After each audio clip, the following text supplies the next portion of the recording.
Bonjour et bienvenue à TV Mag. Aujourd'hui, en cette première émission de l'année 2023, nous avons le plaisir de recevoir M. Atikla Saïl Aslam. Ouais. Bonjour. Bonjour. J'espère que j'ai pas trop... Non, c'est correct. Oui. Surtout, c'est plus souvent, c'est Atikla Aslam, c'est correct aussi. OK, bon, parfait. Alors, on vous reçoit aujourd'hui pour parler de votre expérience en tant que personne immigrante qui a appris le français. Ouais. Si vous, pour faire un peu un résumé, j'avais été contactée par l'Office de la francisation au Québec et on m'avait proposé de recevoir Atikla en entrevue pour venir parler de son cheminement. Et je dois vous dire que j'ai été surprise aussi du nombre de personnes.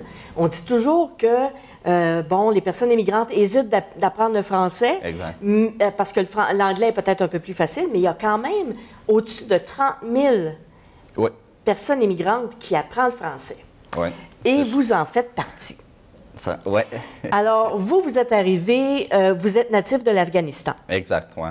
Et vous êtes arrivé en quelle année? Je suis arrivé en 2019, en plein hiver.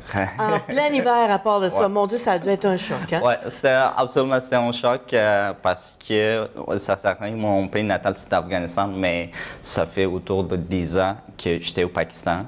OK. C'était notre pays voisin, dans le fond. Puis, au Pakistan, vraiment, on n'a pas d'hiver, pas du tout, exact. Ouais. C'est ça. Quand même, c'était un choc climatique. Oui, j'imagine. J'imagine. C'est encore un choc pour nous, alors je peux comprendre très, très bien. Qu'est-ce qui a fait que vous avez choisi le Canada?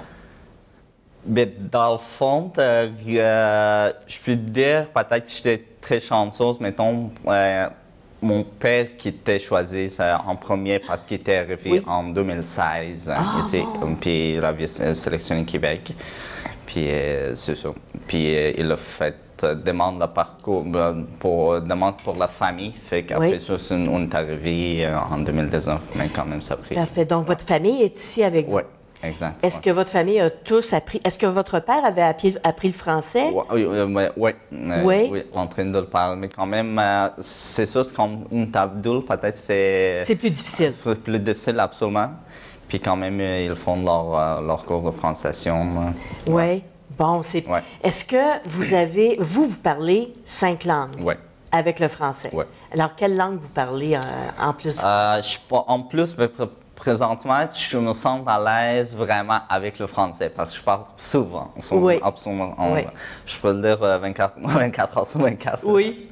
C'est certain que je ne pourrais pas oublier ma langue maternelle, puis je parle anglais, puis je parle urdu, c'est la langue pakistanaise.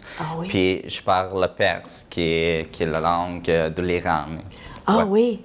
Et c'est des langues qui se ressemblent pas beaucoup? Notre langue maternelle d'Ari, puis ça ressemble un peu plus en perse, par exemple. Oui. Puis c'est ça, mais sinon, urdu, c'est absolument différent, puis anglais, absolument. C'est ça, puis le français. Puis le français, parce qu'apprendre le français, parce qu'on...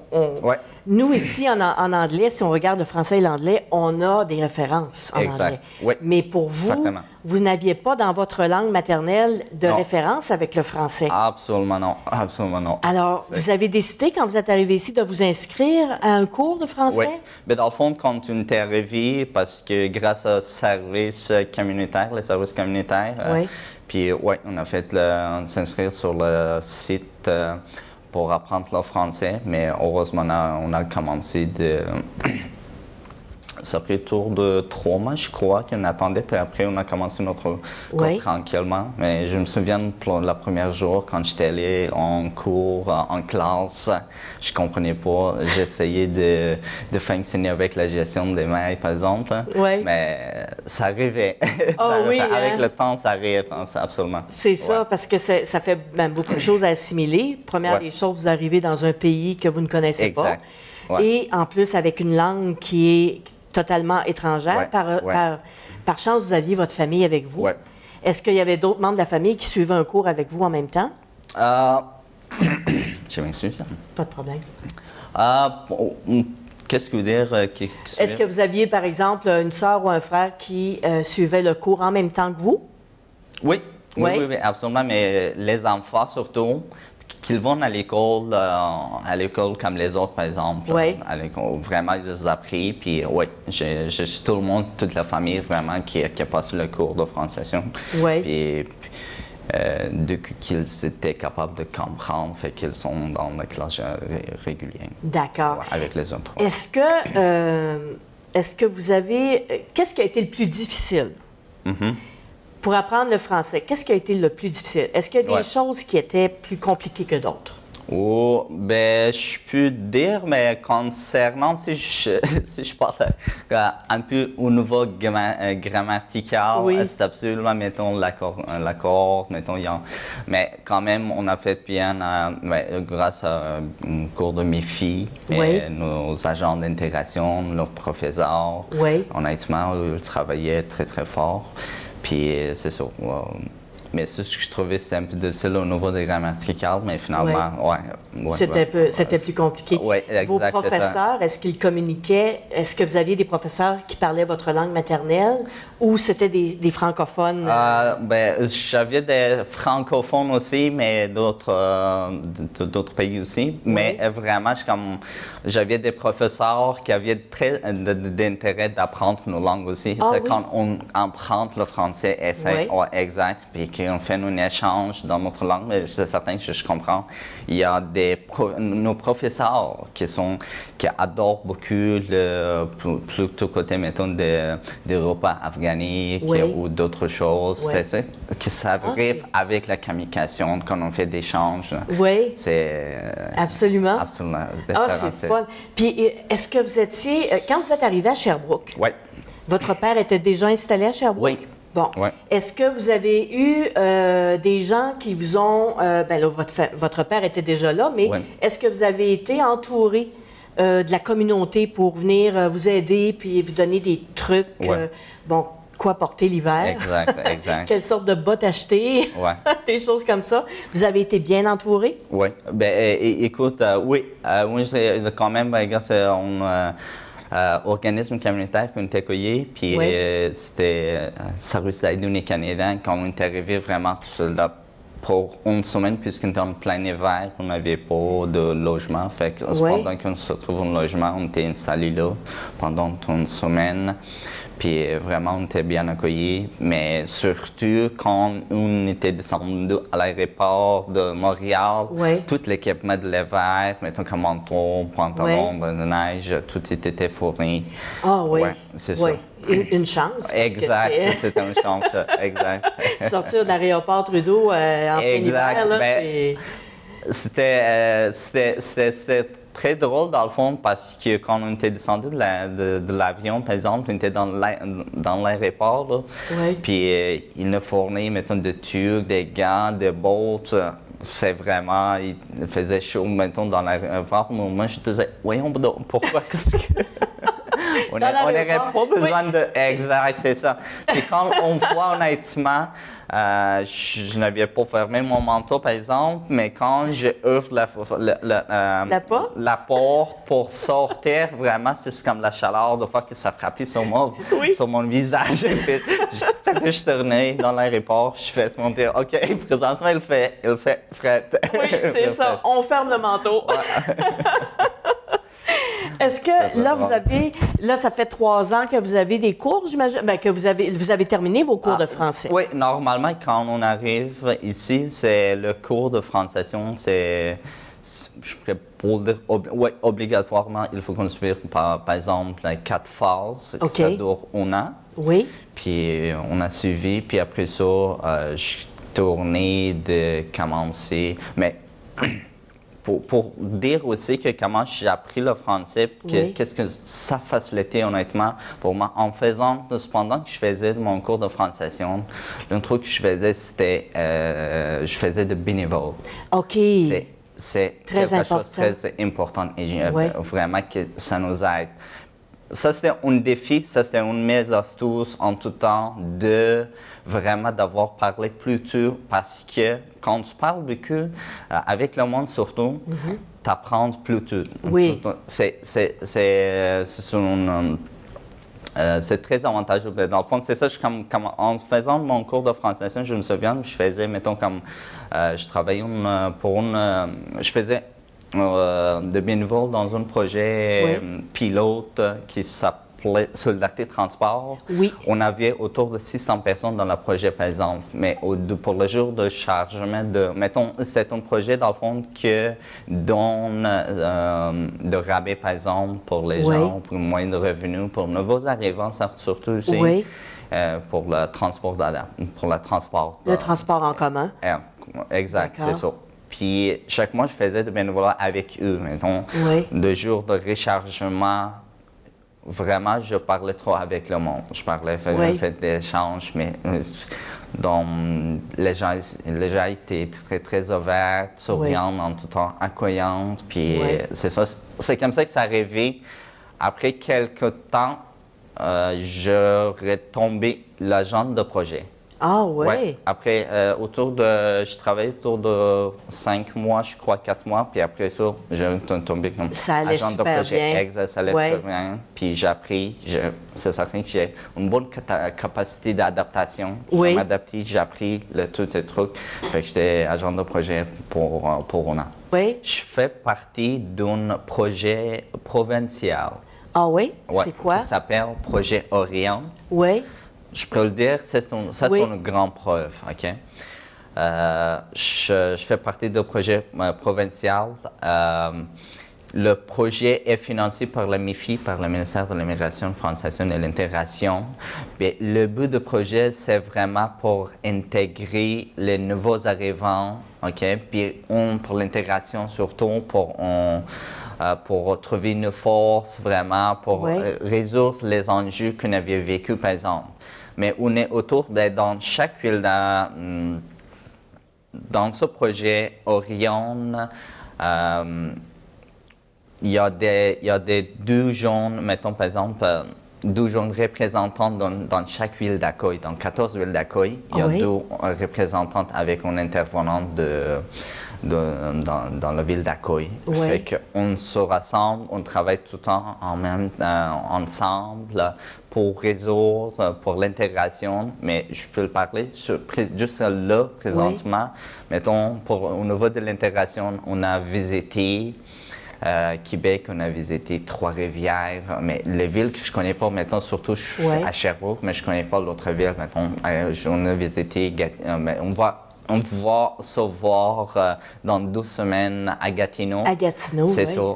Puis ça, on travaille fort vraiment. Fait aussi, on a travaillé sur nos enjeux quand nous, les gens immigrants, quand nous sommes arrivés ici à Québec, on a vécu des difficultés, on avait des enjeux qui était extrêmement difficile. Fait qu'on a travaillé tout ensemble. On a fait sortir autour de 27 recommandations pour améliorer le système d'accueil, par exemple, au Québec. On a fait présenter pour le ministère de MIFI à Trois-Rivières dernièrement, mais on va présenter encore le 28 janvier à Gatineau pour la première ministre pour améliorer vraiment le système. On a travaillé fort. Mais ça, c'est une preuve encore plus qu'on est autour de 40, 50 personnes dans le projet, que tout le monde travaille ensemble,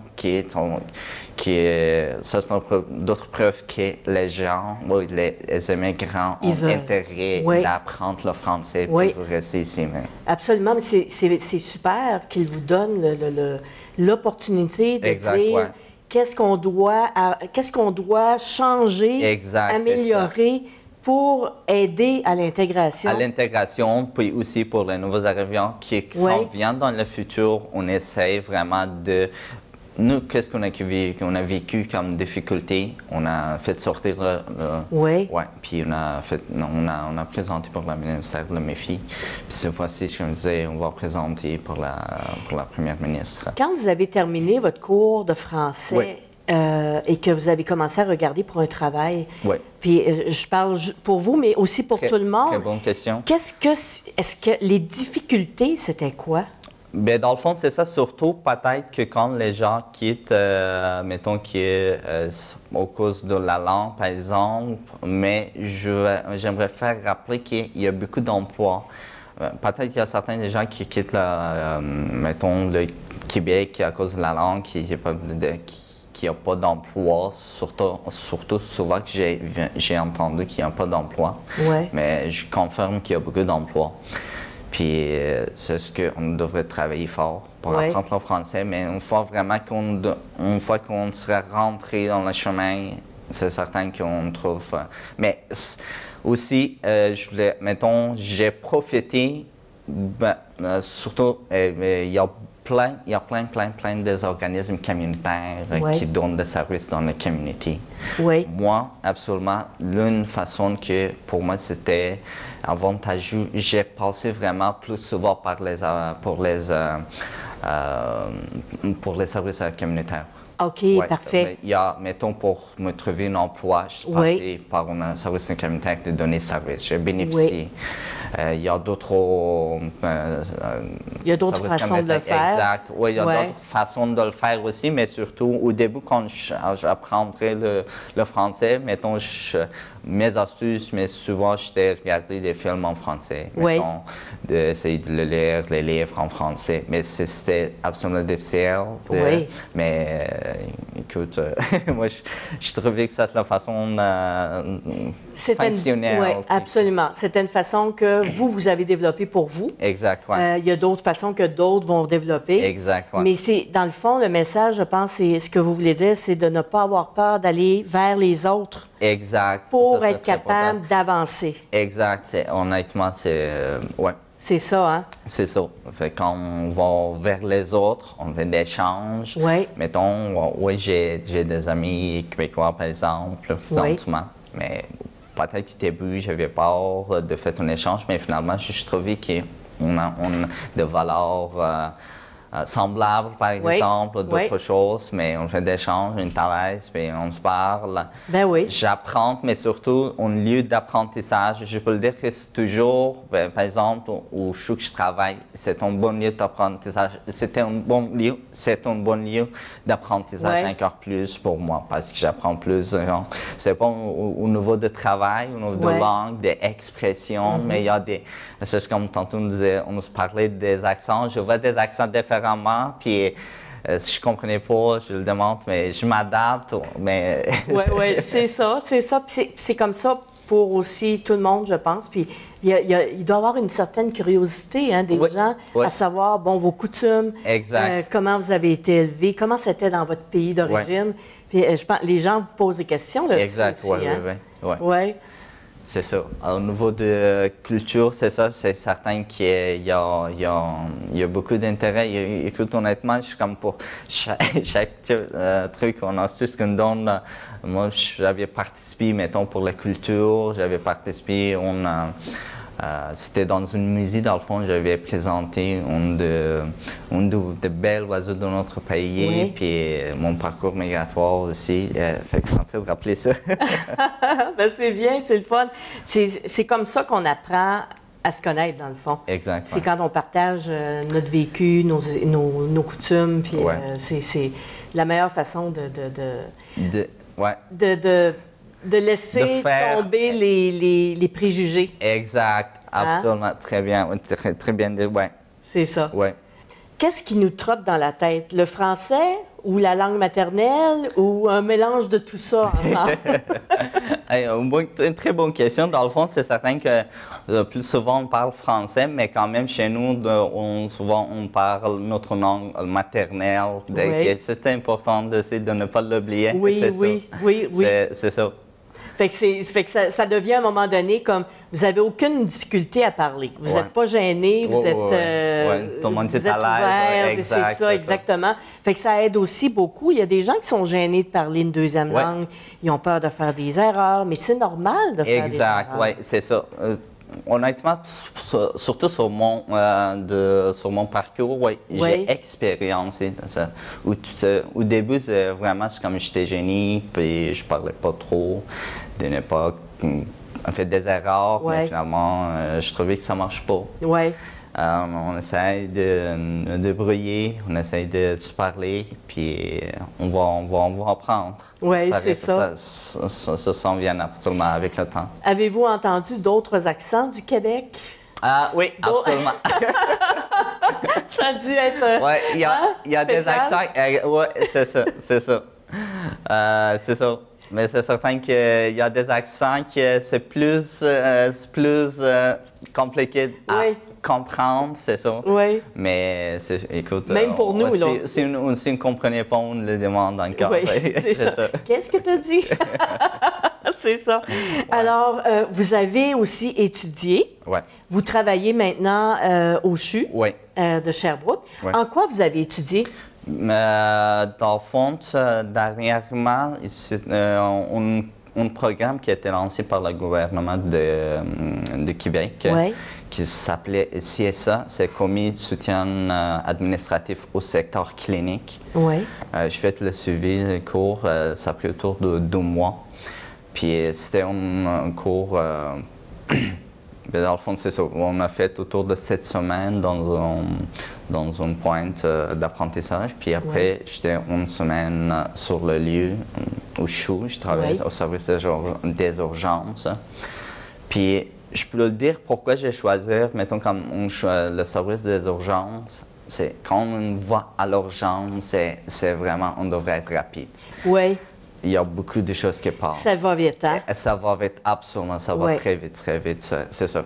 Mais pourquoi j'avais choisi comme service des urgences, ou surtout que je puisse apprendre. Ça, c'était un défi de l'accepter pour améliorer mon français. Ah oui? Oui, pour améliorer mon français. Mettons, comme je peux le dire aussi pour la solidarité transport, que je travaillais, que je parlais vraiment à autour de 600 personnes. Ça, c'est l'année dernière, mais cette année, c'est autour de 800 personnes dans le projet, mettons. Mais mon but, vraiment, c'était pour améliorer mon français. Ah oui? Ça, c'est des défis. Mais c'est certain que c'est difficile au début, mais quand je commençais au CHU, vraiment, je ne comprenais pas le système de CHU. Mais il y a beaucoup, mettons, il y a beaucoup de médecins. Je ne connais pas l'équipe. Il y a beaucoup d'appels qui rentrent. Il y a de gros traumas qui passent. Fait que... c'est quelque chose quand même, hein? Absolument. C'est un travail qui demande énormément. Énormément. Et on devrait être rapide, polyvalent, exact. Fait que ça, c'était un défi que j'avais accepté, mais heureusement, au début, j'avais un peu peur parce que je comprenais pas trop, mais finalement, vraiment, présentement, je m'adaptais, je comprends absolument très bien. Je suis très à l'aise. Je comprends encore plus. Ah, bien, félicitations. Félicitations, parce que en soi, ce métier-là est un défi. Oui. En soi, pour tout le monde. Exact. Alors, en plus, le faire avec une langue que vous venez d'apprendre, c'est... je vous lève mon chapeau. Oui, absolument. Merci beaucoup. Là, présentement, alors est-ce que vous comptez demeurer au Québec? Est-ce que vous comptez continuer à faire votre carrière ici? Vous êtes bien ici? Oui. Ben, écoute, j'adore le Québec, puis j'aimerais le rester. Oui. Puis honnêtement, je trouvais que c'est comme les gens sont souriants, sont accueillants, on prend soin de nous autres, puis c'est certain que... Oui, mais c'est possible, qu'on a des fois de discrimination, de racisme, en tout cas. Mais la majorité des gens sont accueillants, souriants dans tout temps. Ah, c'est super. Puis, est-ce que vous avez des bons compagnons de travail aussi? Oui. Puis, votre travail va très bien. Est-ce que vous considérez demeurer dans ce domaine-là? Exact. Oui, c'est ça. Absolument. Puis, surtout,